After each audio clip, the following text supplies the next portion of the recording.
आज कहानी में हम आपको लिए चलेंगे उस जगह जिसे मिनी स्विट्जरलैंड कहा जाता है। लेकिन ये जगह सिर्फ खूबसूरत ही नहीं बल्कि आस्था, परंपरा और परिश्रम की जिंदा तस्वीर है। आज कहानी पहलगाम की, कश्मीर की वादियों में बसी वो घाटी जो पर्यटकों के लिए रोमांच है और श्रद्धालुओं के लिए आध्यात्म का प्रवेश द्वार, जहां हर नदी की कलकल में शिव का नाम गूंजता है और हर पगडंडी अमरनाथ की गुफा तक जाती है। और वही पहलगाम एक बार फिर से सुर्खियों में है।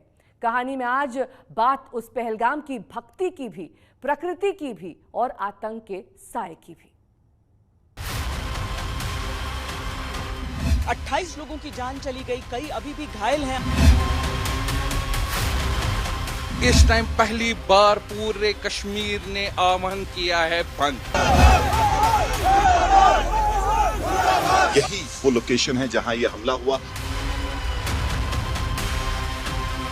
सबसे बड़ा बेटा था हमारे परिवार का। सरकार को बताना कि हमने तुम्हारे पति के साथ क्या किया। और पुलवामा से बड़ा इंसिडेंट है। एक जान की कीमत 10 से होगी। इस हमले के पीछे सीधे सीधे लश्कर तोयबा का हाथ है। अब समय आ गया है कि पाकिस्तान को सबक सिखाया जाए। अगर ये पाकिस्तान ने किया है तो हम उनको रद्द करते हैं।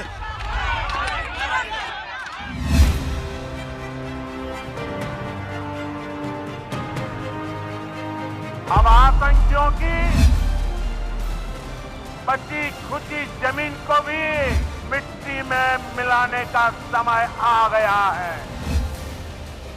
ऐसी हरकतों का जिम्मेदार और इसके जिम्मेदार लोगों को आने वाले कुछ ही समय में जोरदार तरीके से नजर आएगा। मैं देशवासियों को आश्वस्त करना चाहता। पहलगाम वो जगह जहां से अमरनाथ की यात्रा शुरू होती है, जहां लिद्दर की लहरों में बहता है सुकून और जहां देवदार की छाव में चैन की सांस ली जाती है। लेकिन इस बार जो खबर आई उसने इन वादियों की खामोशी को गोलियों की गूंज से तोड़ दिया।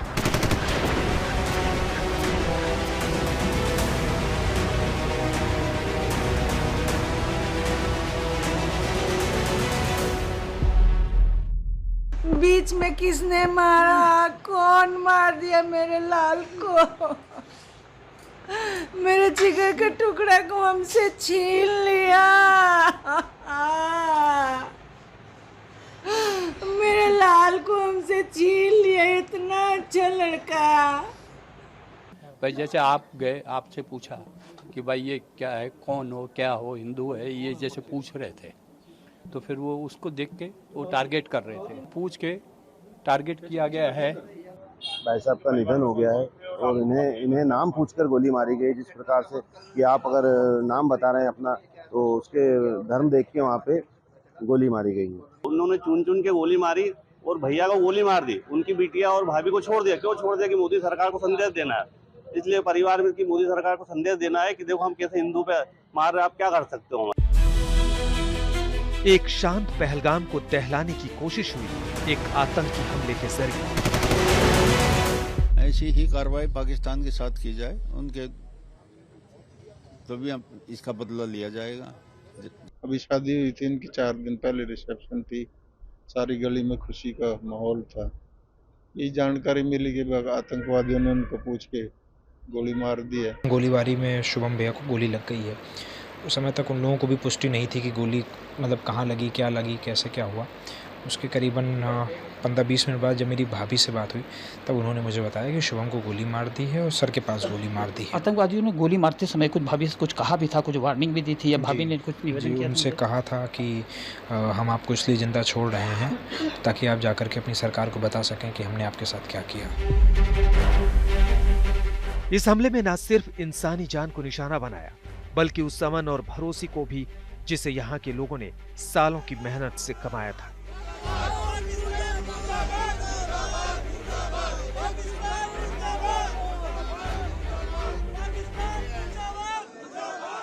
परेशानी की हालत में हूँ। तो कितना बड़ा नुकसान है? अंदाजा नहीं कितना परेशान है हम, कितना नुकसान हुआ। ये सब के लिए नुकसान है। पहले इंसानी जो जाने चले गई, इनका बड़ा दुख है हमें। हम खुद परेशान हैं, हमें समझ में नहीं आ रहा है हम कहाँ पे हैं। हमारे गेस्ट भी परेशान हैं, हम भी परेशान हैं।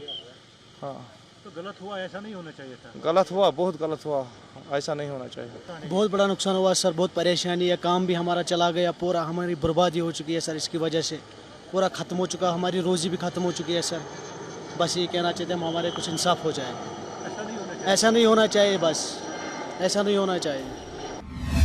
पहलगाम आज एक बार फिर सुर्खियों में है, लेकिन इस बार वजह सिर्फ इसकी खूबसूरती नहीं, कुछ ऐसे सवाल हैं जो हवा में तैर रहे हैं। आखिर आतंकियों ने पहलगाम को ही क्यों टारगेट किया? क्या पहलगाम में बढ़ता पर्यटन इसकी पहचान को खतरे में डाल रहा है? क्या अमरनाथ यात्रा में बढ़ते श्रद्धालुओं की संख्या से आतंकी घबरा गए हैं? पहलगाम को एक बार फिर डराने की कोशिश हुई थी, लेकिन 24 घंटे बाद ही जवाब में गूंजने लगा है विश्वास का स्वर। जहां गोलियों ने खामोशी को तोड़ा, वहीं इंसानियत की आवाज ने उसे फिर से जोड़ने की कोशिश की है। मैं उस खाने की, उस वाक़े की पुरजोर मजम्मत करता हूं और इसको मैं नहीं समझता हूं कि ये 30-32 आदमियों का कत्ल है। मैं समझता हूं ये इंसानियत का कत्ल है। अगर अब हमें जख्म सहने की बर्दाश्त नहीं करेंगे और सरकार से यही निवेदन करेंगे कि इसका जवाब पूरा दिया जाए। हमारे निर्दोष जो सैलानी वहाँ पे घूमने के लिए गए थे और कश्मीर की इकोनॉमी को बढ़ाने के लिए गए थे, लेकिन जो टेररिस्ट ने पूरी इकोनॉमी वहाँ कश्मीर की खराब कर दी है। दुनिया में इस समय रोष है कि ये उन कहराना लोगों ने, टेररिस्ट ने, दहशतगर्दों ने ये क्या हरकत की है। हमारे जान है, अगर उनके ऊपर गोली आई वो हमारे ऊपर आई है, हमारे दिल के ऊपर आई है। सारा कश्मीर बांध है, हमारे इस वक्त मातम है, क्योंकि ये इंसाफ है, इंसाफ की कत्लेआम है।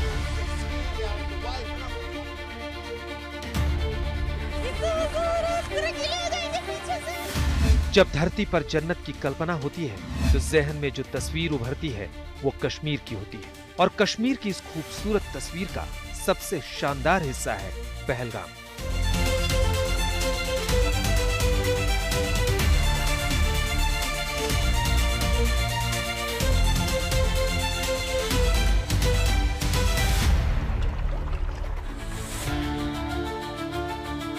गर्मी हो या बारिश, बसंत हो या सर्दी, पहलगाम का हर मौसम में आकर्षण बना रहता है। फर्स्ट टाइम आए हम लोग कश्मीर में, बहुत अच्छा लग रहा है, बहुत खुशनुमा वेदर है, बहुत मजा आ रहा है। जगह पहली बार कश्मीर आया और इतना खूबसूरत जगह है, बता नहीं सकता। लोग कहते हैं जन्नत है धरती का, तो गलत नहीं कहते, बिल्कुल सही कहते हैं, ये जन्नत है। यहाँ मेरा सपना था कि कश्मीर जाना है, मतलब आज मेरा एक सपना पूरा हो गया। मतलब इतना अच्छा जन्नत, सच में इसको जन्नत बोलते हैं, इंडिया का जन्नत है कश्मीर। बहुत खूबसूरत जन्नत है कश्मीर, जन्नत। ड्रीम पूरी हो गए पूरे कश्मीर आके।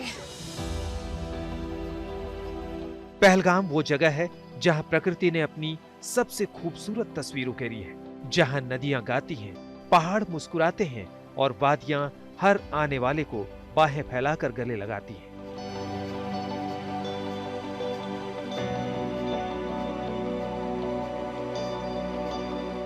पहलगाम का अर्थ होता है चरवाहों का गांव। कभी ये वास्तव में स्थानीय गुज्जरों और बकरवालों की चरगाह हुआ करता था, लेकिन समय के साथ ये घाटी पर्यटन का प्रमुख केंद्र बन गई।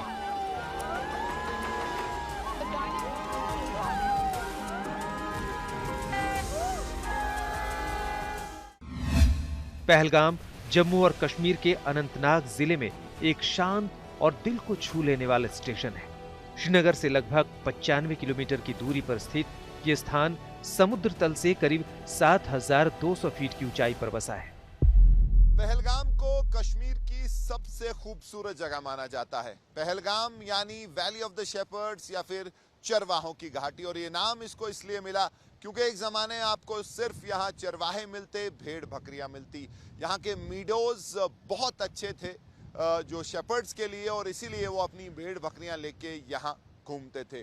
फिर धीरे धीरे जब यहाँ की खूबसूरती का पता पूरी दुनिया को चला तो ये घाटी के पर्यटन मैप पे आ गया। मौसम की बात करें तो बहुत सुहाना रहता है, गर्मियों में ज़्यादा जो है गर्मी नहीं पड़ती, लेकिन जब आप सर्दियों के मौसम की तरफ बढ़ते हैं, यानी कि अक्टूबर से लेकर मार्च तक ठंड काफ़ी होती है और बर्फ भी यहाँ बहुत ज़्यादा पड़ती है। यहाँ की बेताब वैली, अरू वैली और चंदनवारी, हर एक जगह का नजारा स्विट्जरलैंड के किसी पोस्टकार्ड जैसा लगता है। यहाँ के हरे भरे मैदान, फूलों की घाटियां और पहाड़ों से टकराते बादलें इसको बिल्कुल स्विट्जरलैंड जैसा बना देते हैं। लिद्दर नदी पहलगाम की शान और आत्मा मानी जाती है। ये नदी न सिर्फ खूबसूरत है बल्कि यहाँ के लोगों के कारोबार का एक बड़ा स्रोत भी है। बेताब वैली। फिल्म बेताब की शूटिंग के बाद मशहूर हुई ये घाटी अब एक बड़ा टूरिस्ट अट्रैक्शन बन चुकी है। अरू वैली ट्रैकिंग, कैंपिंग और एडवेंचर का फेवरेट स्पॉट बन गई है। यहाँ से कोलाहोई ग्लेशियर और त्राल की ओर ट्रैकिंग होती है। खूबसूरती की वजह से पहलगाम बॉलीवुड की भी पहली पसंद था। खासकर अगर आप 70 और 80 के दशक की बात करें तो पहलगाम में कई फेमस जो बॉलीवुड की फिल्में हैं उनकी शूटिंग हुई। और खासकर ये जो सड़क आप देख रहे हैं, ये जो मेन मार्केट है, यहाँ भी बहुत सारे जो हैं फेमस हिट सीन्स मूवीज के हुए हैं। अगर आप रोटी जो कि राजेश खन्ना स्टारर एक सुपर हिट मूवी थी, वो भी पहलगाम में शूट हुई थी। उसके अलावा लेटेस्ट जो मूवीज हैं बजरंगी भाईजान, राजी और उसके साथ साथ कई ऐसे जो मूवीज हैं वो पहलगाम में शूट हुई थी। पहलगाम में आपको कश्मीरियत की असली झलक मिलती है। यहाँ के लोग, उनकी मुस्कान, उनकी मेहमान नवाजी, सब कुछ मिलकर इस जगह को सिर्फ एक टूरिस्ट डेस्टिनेशन नहीं, एक एहसास बना देते हैं। लेकिन आतंकियों ने इस जगह को समय समय पर सिर्फ खून से ही लाल नहीं किया है, कारोबार को बड़ा नुकसान पहुंचाया है। इसलिए आज गुस्से में कारोबारी भी हैं। यहाँ की अधिकतर कमाई पर्यटन पर निर्भर है। आंकड़ों के अनुसार एक सीजन में पहलगाम में लाखों पर्यटक आते हैं। हर साल अमरनाथ यात्रा के दौरान 3 से 5 लाख श्रद्धालु यहाँ से गुजरते हैं।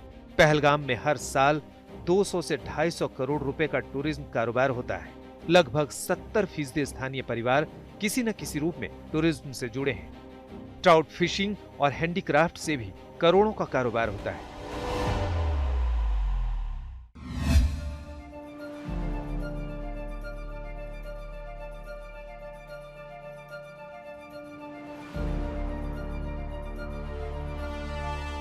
लेकिन सिर्फ सुंदरता ही नहीं, पहलगाम के सामने कई चुनौतियां भी हैं। बढ़ती भीड़ और अतिक्रमण से पर्यावरण पर असर पड़ रहा है।